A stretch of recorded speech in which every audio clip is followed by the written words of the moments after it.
Hey, welcome back to the channel. Today we got really good video today. I'm going to be talking about slip joints, and we're going to take a deep dive into slip joints, and we're going to talk about the characteristics of a slip joint, the philosophy of using a slip joint, and the anatomy of a slip joint. Now, before you click off, most of you guys out there love these knives right here. I do too. Modern boulders. So why does that matter? Well, maybe you've heard a lot about these. Almost every country in the world is producing these now, and gosh, easily over 20 manufacturers, because slip joints are becoming more popular. So maybe you just like to know a little bit more about these slip joints and why they're becoming so popular. Now, for you select few out there who are privileged enough and enlightened enough to actually use and carry and collect these knives, maybe you'll just find out something you never knew about these before. And so, yeah, we're going to take a deep dive into slip joints, and I think you'll find it pretty interesting. In my mind, my videos are great, like a major motion picture. And then I go to make the video and I actually start talking, and it's all downhill from there. Hey, welcome back to the Fortified Castle. Hi to all my viewers. This is going to be a really, really good show as we take a deep dive into these slip joints. You're going to find out a lot of really interesting things. In the background there's some leather I got in. I just got in today my drill bits, so I'm going to be able to drill into some stones and make some really cool lanyards. I've got my drill press. I just got a huge bag of 80 roll 10-foot bundles of paracord, so I'm really set up to make these lanyards now, and I'm kind of excited about that. And going down that lanyard hole, and those are going to be things that I'll be giving away, of course. All right, so we're going to talk about these slip joints. A slip joint knife, where does that fit in the spectrum of knives? And so before you have a fixed blade here and a folding knife here, and that's your two basic categories of knives: fixed blades and folding knives. A slip joint is a folding knife. And so when you look at folding knives, there's a lot of different categories there. Also, not all modern folding knives, like this knife right here, fantastic knife, fit into the same category that you can put into your pocket. So here's an example right here, and this, of course, isn't really pocketable. Now, I've actually put this into a pair of tactical pants, and it was surprisingly comfortable. This is just a huge, ridiculous knife. So when it comes to folding knives, some of them are pretty big and manly, and that's true for slip joints too. So this model 65 case, it's a big knife, and this case is classified, like many big knives, folding knives, as a hunter. And this is so big. Let me see, it's hard to get it in, but this knife is bigger than this fixed blade knife.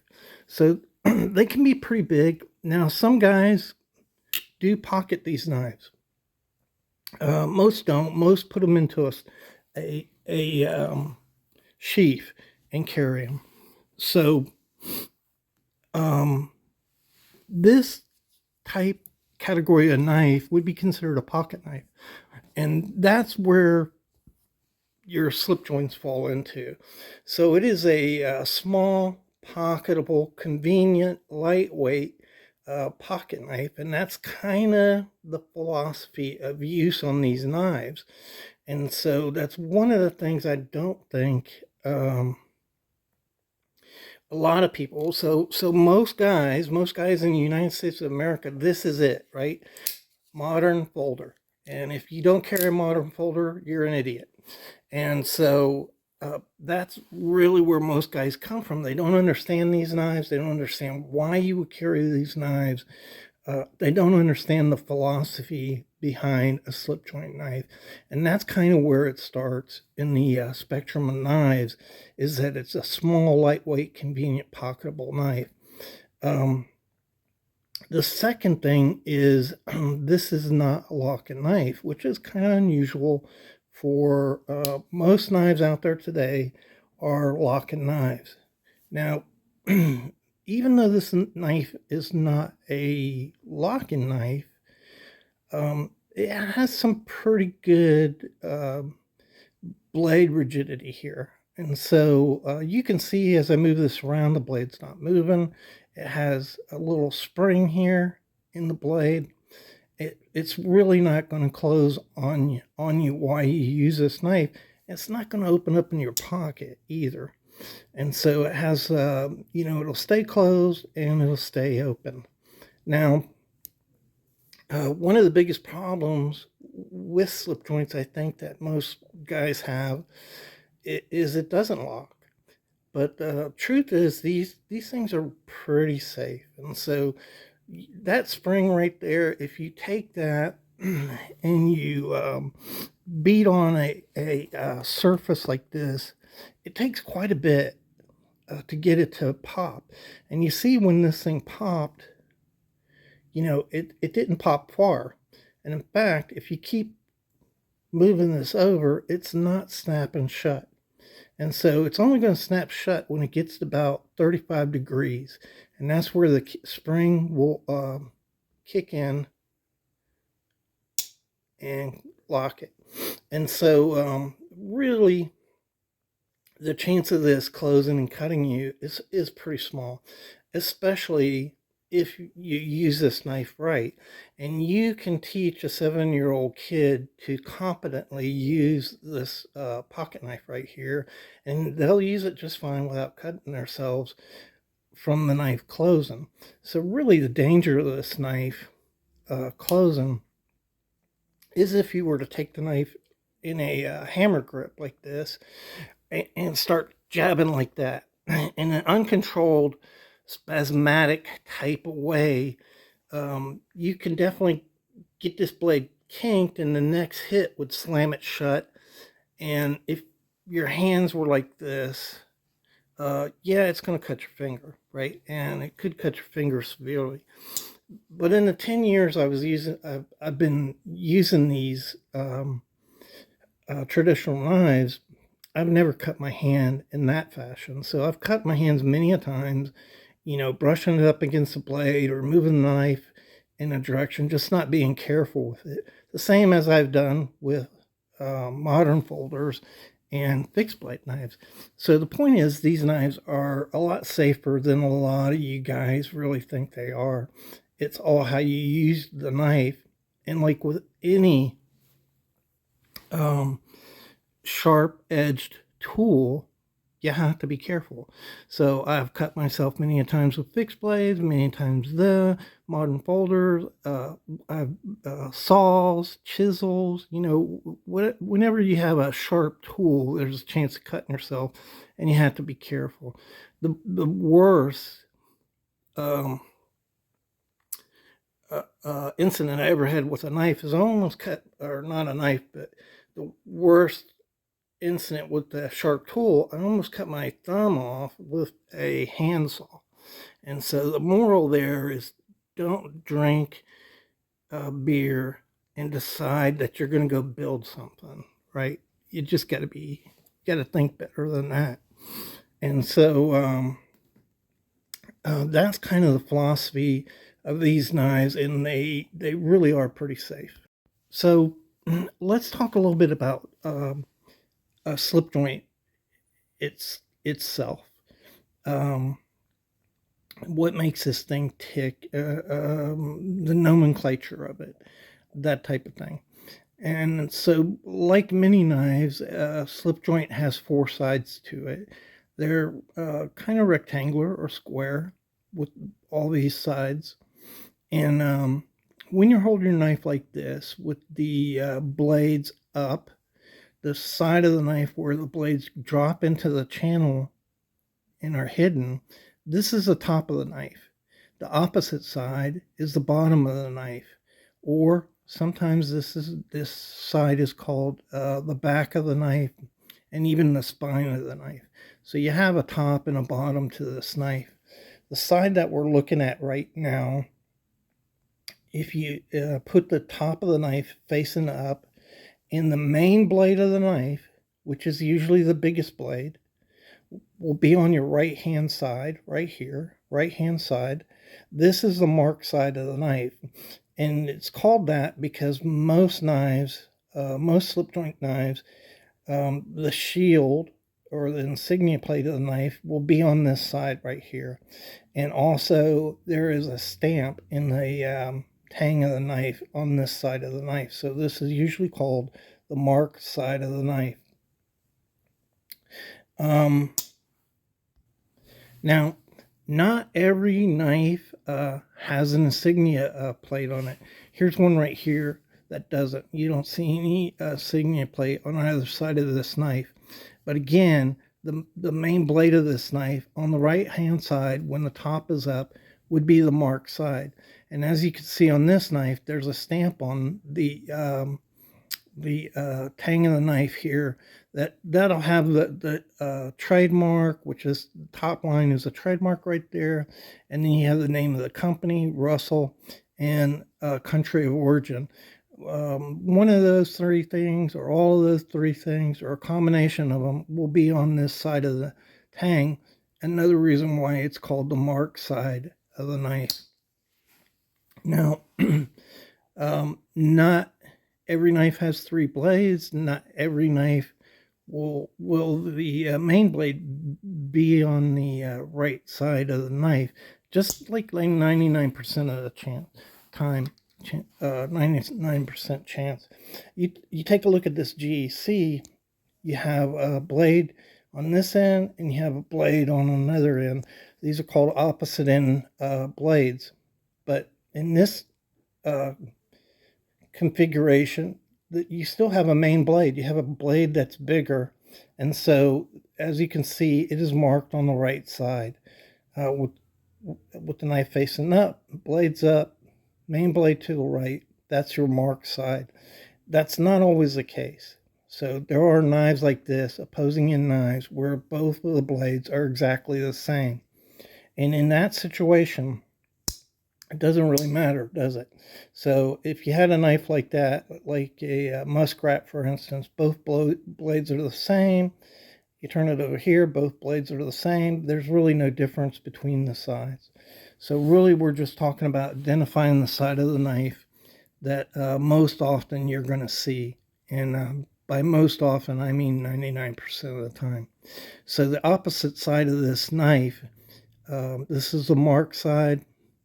Opposite side is called the pile side. Now, I have no idea why it's called the pile side, but on this knife, it happens that there's a mark on the blade on the pile side. Sometimes you'll see that in knives. It doesn't really mean anything. Again, the main blade is what you're interested in, and that has some type of trademark, country of origin, or the manufacturer listed on the blade itself. In some cases, there are no tang stamps or writing on these tangs at all, but you'll find them on the blade itself, stamped into the blade. or some other type of mark. A lot of old French knives have marks on the blades and no real writing on them. And so that's the four sides of your knife: top, bottom, mark side, pile side. Now there's also two ends to this knife. So you have this end right here and this end right here. So the end in which the blades are attached, and then this is a multi-blade knife here. Let me not cut myself here. This is a multi-blade knife, and so you have two blades attached here. You have a third one attached here. The end that has most of your blades, or again, the main blade, the biggest blade, is called the tail of the knife. The end that either has no blades attached or the smaller blades is the head of the knife. So you got the top, the bottom, mark side, pile side. This side is going to be the tail, the side with the main blade, and the side that doesn't have the main blade is called the head. And that's why when you have a knife that doesn't have a bolster down here at the head, it's called a bare head. That's why we call it a bare head. All right, let's get into the actual anatomy of what a slip joint is all about. And we'll start on the outside and work in. You have two basic parts on a slip joint knife. That's the blades, and you have the frame. And so the blades could be all at one end, they could be at both ends. You could have a single blade, you could have multiple blades. But that's the basic parts of the knife. When you look at the frame, this is the area where most of the parts of a slip joint knife is held, usually between 5 and 8 parts. And before I get into that, I want to explain why we even call these slip joint knives. And so if you look at this blade right here, you see a little cut in the blade right there. If you open this blade up, this is the sharpened portion of the blade. We usually just call it a blade. And then the unsharpened portion of the blade, we call the tang of the blade. This area right here that you can see is called a ricasso. And also the rest of that, you can see right there, the tang continues on, and that's the portion of the blade that is attached to the frame. So that's important when we get to talking about the bolsters. So you have a slip cut into here, a notch. You can see it right there. On here you can see it a lot better. So you see that the blade ends and there's a notch cut in here. And you can see that notch clearly on this knife. When you open it halfway, you can see the tang protrudes back into here. And what this creates is a slip joint. It's a joint. And when it opens, it slips under this right here, which is the back spring. It's a true spring. And you can see it just slips up underneath there. And this is what controls, the back spring controls the opening and closing of the knife and allows it to stay open and allows it to stay closed. But that's why we call these slip joints, because of this little joint that's cut into the knife right there. All right, so we're back at the frame. We talked about the two main parts, the blade and the frame. Let's look at the frame. So we're looking at this area here. It looks like an insert. You have two pieces of metal on either end. And this area right here is usually called in America a cover. And that's because it covers all these other parts. A slip joint knife is usually made in a sandwich fashion. And you have all these layers and they're just sandwiched together. After you build this knife, what you're left with is this open area, and so that's why this is called a cover. Back in the day, late 1800s, middle 1800s, they called these scales. And so sometimes they're called scales. Sometimes I like using old terms, so I call them scales. But cover is an appropriate term for this area right here. It could be anything, anything. It could be stone, it could be bone, it could be shell, it could be metal, it could be plastic, any kind of different material that's possible to put on the knife, you'll find on this cover right here. If you look to the sides, this metal is called a bolster. And it's called a bolster because a pin goes through here. That's how these blades are attached right there. A pin goes through there all the way through and attaches a blade and pins the all these layers together. That pin is called a pivot pin because the blade pivots on that pin. The bolster, this piece of metal, strengthens the pin area for lateral forces like this. It gives it more strength. And so you also have on this knife, you also have a bolster on this end. And so this bolster on this end also has a pin that goes through it to hold this sandwich together. And in this case, it's not really adding strength here. It's just aesthetic so that, it looks equal on both ends. And you don't have to have bolsters. So on this knife, you can see there's no bolster on this end. It's a bare head knife. And on this knife right here, there's no bolsters at all. And instead, you have a very large pen here. You can see how much larger in relation to these other pens that this pen is. That's a bird's eye pen, is what we call that. The pen is larger because, again, this pivot point needs reinforcing. And so this large pen takes the place of the bolster and reinforces it.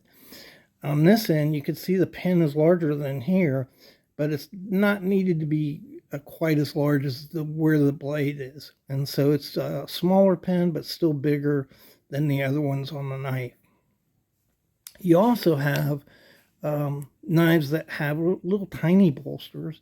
These are just aesthetic. They don't do anything for the knife. They're called tip bolsters. And even on this knife, it doesn't look like a huge bird's eye pen there, but it's much larger than the other pen on the knife. And so even here, you having a large pen to reinforce that area that's attaching the blades. I think that's all I want to say about bolsters. So next you see a series of pins on the inside of the knife here. Two of them are hidden. Your pivot pin and your head pin down here are hidden.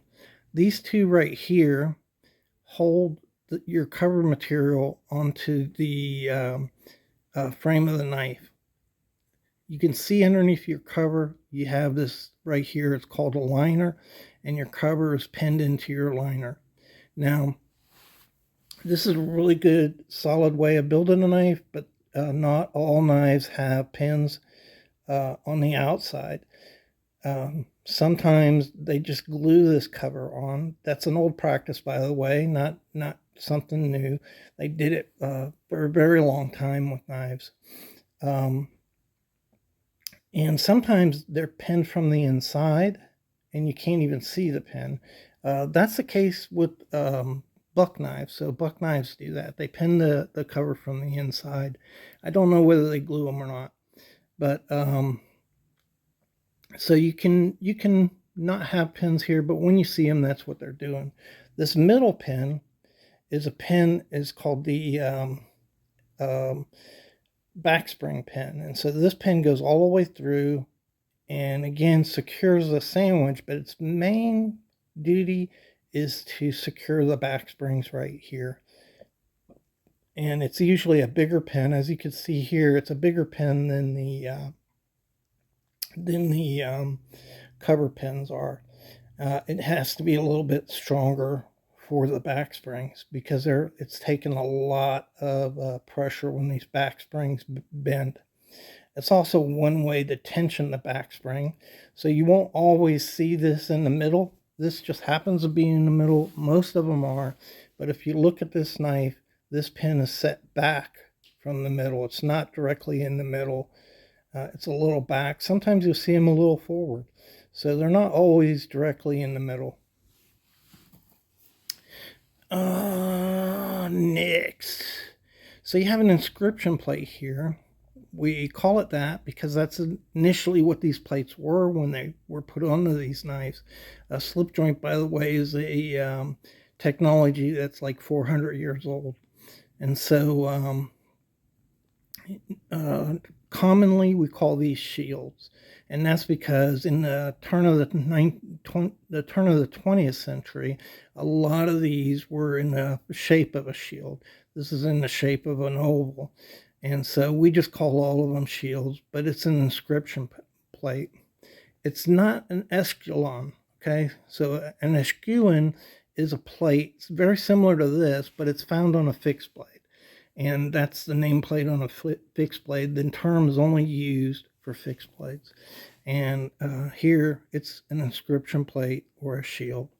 And so when you move inside, we've already looked at one of these liners. You can see there's another one on the side. These liners really form a frame for the knife where everything is attached to these liners and then are all pinned together. As you can see here, they're brass. But these liners can be pretty much anything. Sometimes you'll see that they're nickel silver, like your bolsters. Sometimes they're carbon steel. Sometimes they're stainless steel. And you can even have aluminum in there. Again, Buck uses aluminum liners in their knives. It lightens the knife, and it does just as good a job as a brass. Brass is a preferred thing for corrosion and strength. And next, you see your back springs. The silver things here are actually back springs, a true spring, and that and the slip joint is a hallmark of a slip joint. So a slip joint has a slip joint here and a back spring. It has both of them. And the reason I tell you that is nowadays you get these modern slip joints. This is one right here from Civivi. This was marketed and sold as a slip joint, but it's not a slip joint. There's no back spring here. The way this knife works is on detents. There's detents on the blade, little ball bearings, and they fall into holes on this liner here, which keeps the blade open, and it'll keep the blade shut.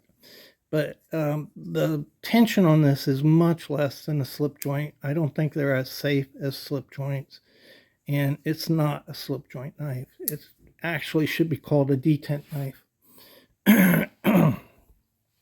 Sorry. So the back springs are the heart and the soul of the slip joint. Next, you have the divider.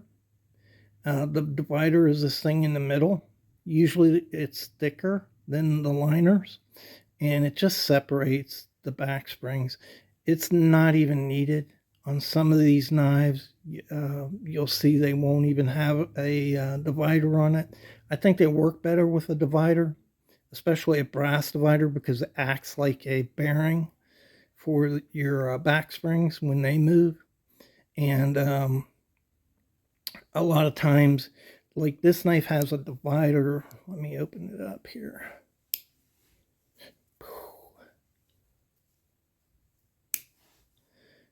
And you can see down there the divider just kind of runs the contour of the back springs on this knife.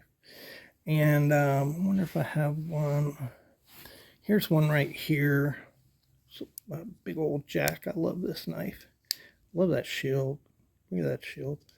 When you look at it though, its divider comes all the way up, and it creates channels that separate the blades, which prevents them from rubbing against each other. but it's not really necessary, and some manufacturers just cut it out. So that's pretty much the geometry and the nomenclature of a slip joint knife. If you guys will hold on just a few more minutes, I'm going to cover quickly the difference between a traditional slip joint or and a in a modern slip joint. So I think I forgot something in the front of the video, and when I was talking about slip joints, these knives are sometimes called traditional knives, and that's because this slip joint design, this back spring design, is about 400 years old. So up until the modern folders started developing, they were called traditional knives or slip joints. But the reason traditional really isn't a good name for this knife is here's another knife. It's a lock back. This is another old design, dates back to 1820, a lock back. So it's not quite as old as a slip joint design, but these are also called traditional folders. And so really, slip joint is a better name for this. It's a more accurate name. Okay, so the difference between a traditional slip joint and a modern slip joint. A modern slip joint is pretty much exactly like a modern folder, except it uses a back spring. Modern folder doesn't use a back spring. Its control of the blade is from the pivot here, from the lock, whatever type lock is on a modern folder. And so, in my mind, a modern slip joint is able to has the same characteristics as a modern folder, which is modern folders you can open with one hand. You can see you can open that. It's not easy, but you can open this slip joint with one hand. You can also close it with one hand, but you can also disassemble it completely for repair, cleaning, or replacement. And they have a pocket clip on them. So that's the main characteristics of modern folders, and modern slip joints will have those same characteristics. Now, you could find different characteristics in a traditional folder that look modern. Like on this trapper here, it has modern G10 cover material, but it's still a traditional slip joint. Other attributes that you might see is like this Ranch Boss from Cold Steel. So you can see it has modern attachment hardware. You can disassemble this knife, repair, replace, clean it easily. That's a characteristic of a modern folder. It has, modern plastic, probably Delrin, but a modern plastic cover on it. And it has a modern steel. I think it's SK5 on this knife. Yeah, SK5. And so I would consider this a modern folder. And this knife locks. Now this is a true slip joint because what controls the blade is this right here. On a modern folder, if you pop over the liner lock, the blade will wiggle. It'll continue to close. But this is controlled by a back spring. So this is a true slip joint knife. It just locks. And, that's something that's been around since the early 20th century. This slip joint right here locks too. It has a liner lock on it. It is still a slip joint knife. So back to this.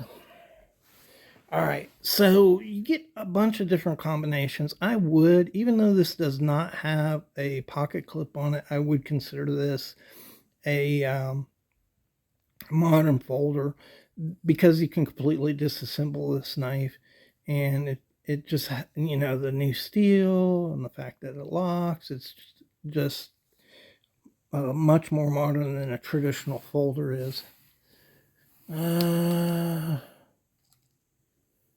Yeah. So I think these modern slip joints are really cool.